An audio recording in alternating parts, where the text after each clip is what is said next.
ವೀಕ್ಷಕರಿಗೆ ನಮಸ್ಕಾರ. ನಿಮಗಾಗಿ ಒಂದು ಹೊಸ ಮಾಹಿತಿ. ವಾರ್ತಾಭಾರತಿ ಕನ್ನಡ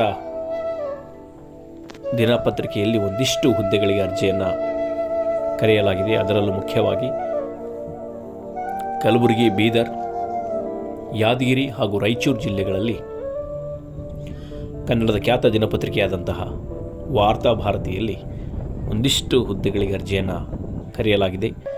ಯಾವೆಲ್ಲ ಹುದ್ದೆಗಳಂತ ನೋಡೋದಾದರೆ, ಜಿಲ್ಲಾ ವರದಿಗಾರರು, ಅರೆಕಾಲಿಕ ವರದಿಗಾರರು, ಕ್ಯಾಮರಾ ಪರ್ಸನ್, ಇಷ್ಟು ಹುದ್ದೆಗಳಿಗೆ ಅರ್ಜಿಯನ್ನು ಕರೆಯಲಾಗಿದೆ. ಮುಖ್ಯವಾಗಿ ಅವರು ಒಂದಿಷ್ಟು ಸ್ಥಳಗಳನ್ನು ವ್ಯಾಪ್ತಿಯನ್ನು ಹೇಳಿದ್ದಾರೆ. ಅಂದರೆ ಯಾವ ಸ್ಥಳದಲ್ಲಿ ಅವರಿಗೆ ಈ ವರದಿಗಾರರು ಬೇಕಾಗಿದ್ದಾರೆ ಅಂತ ಹೇಳಿದ್ದಾರೆ. ಕಲಬುರಗಿ, ಬೀದರ್, ಯಾದಗಿರಿ, ರಾಯಚೂರು ಜಿಲ್ಲಾ ಕೇಂದ್ರಗಳಲ್ಲಿ ತಲಾ ಒಬ್ಬರು ಜಿಲ್ಲೆಯಲ್ಲಿ ಕನಿಷ್ಠ 3 ವರ್ಷಗಳ ಕಾಲ ವರದಿಗಾರಿಕೆ ಅನುಭವವಿದ್ದು ಜಿಲ್ಲೆಯ ಎಲ್ಲ ವಿಷಯಗಳ ಬಗ್ಗೆ ಅವರಿಗೆ ಚೆನ್ನಾಗಿ ತಿಳ್ಕೊಂಡಿರಬೇಕೆಂಬ ಮಾಹಿತಿಯನ್ನು ಹೇಳಿದ್ದಾರೆ.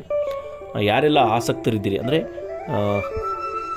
ಪತ್ರಿಕೆ ಬರವಣಿಗೆ ಮತ್ತು ಕ್ಯಾಮರಾಮನ್ ಇರ್ಬೋದು, ವರದಿಗಾರರು ಯಾರೆಲ್ಲ ಆಸಕ್ತಿ ಇದ್ದೀರೋ ಅವರೆಲ್ಲ ಇದಕ್ಕೆ ಅರ್ಜಿಯನ್ನು ಸಲ್ಲಿಸಬಹುದು. ಆಸಕ್ತರಿರುವಂತಹ ಅಭ್ಯರ್ಥಿಗಳು ತಮ್ಮ ಮೂಲ ಪ್ರಕಟಿತ ಈಗಾಗಲೇ ವರದಿ ಸಲ್ಲಿಸಿದಂಥ ವರದಿಗಳನ್ನು ಮತ್ತು ಫೋಟೋ ಸಹಿತವಾಗಿ ನೀವು ಅರ್ಜಿಯನ್ನು ಮೇಲ್ ಮಾಡುವುದಾಗಿ ಅವರು ಹೇಳಿದ್ದಾರೆ.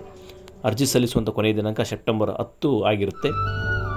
ಇಲ್ಲಿ ಇಮೇಲ್ ಐಡಿ ಕೊಟ್ಟಿದ್ದಾರೆ. ಆ ಇಮೇಲ್ ಐಡಿಗೆ ನಿಮ್ಮ ಬಯೋಡಾಟಾವನ್ನು ನೀವು ಈಗಾಗಲೇ ವರದಿ ಮಾಡಿದರೆ ಅಥವಾ ರಿಪೋರ್ಟ್ ಮಾಡಿದರೆ ಆ ರಿಪೋರ್ಟಿನ ಒಂದು ಪ್ರತಿಯನ್ನು ಕೂಡ ನೀವು ಮೇಲ್ ಮಾಡುವುದಾಗಿ ಅವರು ತಿಳಿಸಿದ್ದಾರೆ. ಈ ಮಾಹಿತಿಯನ್ನು ಹೆಚ್ಚು ಜನರಿಗೆ ಮಾಡುವ ಮುಖಾಂತರ ಇನ್ನಿಷ್ಟು ಜನರಿಗೆ ಉದ್ಯೋಗವನ್ನು ಕಲ್ಪಿಸಿಕೊಡುವಂಥ ಕೆಲಸನ ನೀವೆಲ್ಲ ಮಾಡೋಣ. ಈ ಮಾಹಿತಿ ಉಪಯುಕ್ತ ಮಾಹಿತಿ ಅಂತಲೇ ಹೇಳ್ಬೋದು. ಯಾರೆಲ್ಲ ಜರ್ನಲಿಸ್ಟ್ ಆಗಬೇಕಂತ ಆಸಕ್ತಿ ಇದೆ ಅವರಿಗೆ ಇದೊಂದು ಉಪಯುಕ್ತ ಮಾಹಿತಿ. ಹೆಚ್ಚು ಮಾಹಿತಿಗಳಿಗೆ ನಮ್ಮ ಚಾನಲ್ನ ಸಬ್ಸ್ಕ್ರೈಬ್ ಮಾಡಿ, ಲೈಕ್ ಮಾಡಿ, ಶೇರ್ ಮಾಡಿ, ಬೆಲ್ಲೈಕನ್ ಒತ್ತಿ. ಮತ್ತಿಂಥ ಮಾಹಿತಿಯೊಂದಿಗೆ ಸಿಗೋಣ. ನಮಸ್ಕಾರ.